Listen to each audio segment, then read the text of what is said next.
Hi, I'm Corey McConnell and welcome to OmniCable.tv. The topic for this segment of OmniCable.tv is industrial Ethernet cables. Traditionally, Ethernet cables were designed for office environments. Over the past few years, Ethernet applications have moved into the industrial world for control and automation applications. This has provided the need for more rugged and robust Ethernet cable constructions. To ensure successful Ethernet signal transmissions in an industrial environment, you need cables that are designed to withstand harsh environments. Industrial Ethernet cables can be installed in areas that require resistance to oils, sunlight, gasoline, abrasion, burial, flexing, and many other tough conditions.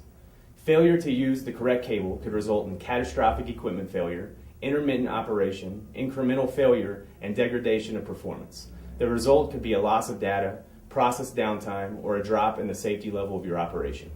You can find additional information on industrial Ethernet cables at omnicable.com or ask your account manager when inquiring about all of our wire and cable at 800-292-OMNI. I'm Corey McConnell, and thanks for tuning in to OmniCable.tv.